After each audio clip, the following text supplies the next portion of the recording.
Good morning class 8 Hindi पाठ 16 पानी की कहानी। तो प्रस्तुत जो पाठ है वो एक निबंध के रूप में है और इस पाठ के लेखक हैं रामचंद्र तिवारी। प्रस्तुत पाठ का थोड़ा सा सार मैं बताती हूँ आपको।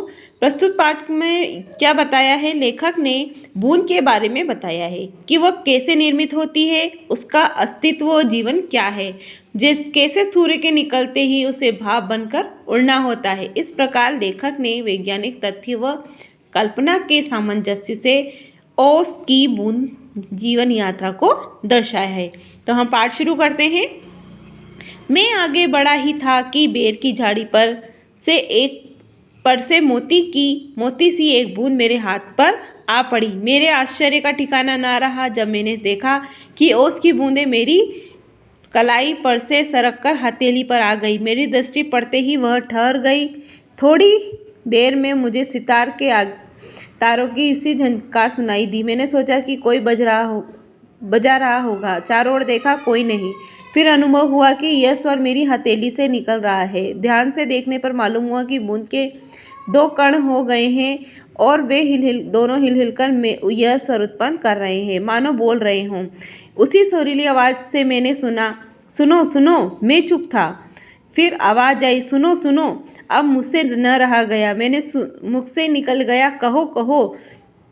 ओस की बूंदें मानो प्रसन्नता से हिली और बोली, मैं ओस हूँ, जानता हूँ। मैंने कहा, लोग मुझे पानी कहते हैं, जल भी मालूम है। मैं बेर के पेड़ में से आई हूँ।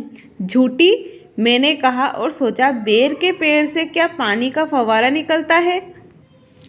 बूंद फिर हिली, मानो मेरे अविश्वास से उसे दुख हुआ हो। सुनो, मैं इस पेड़ के पास की भूमि में बहुत दिनों से इधर उधर घूम रही थी। मैं कणों का हृदय टटोलती फिरती थी कि एकाएक पकड़ी गई। कैसे? मैंने पूछा। वह जो पेड़ तुम देखते हो ना, वह ऊपर ही इतना बड़ा नहीं है, पृथ्वी में भी लगभग इतना ही बड़ा है। इसकी बड़ी बड़ी जड़ें, छोटी जड़ें और जहाँ के रोए हैं, वे रोए बड़े निर्दयी होते हैं। मुझ जैसे असंख्य जल कणों को वे बलपूर्वक पृथ्वी से खींच लेते हैं।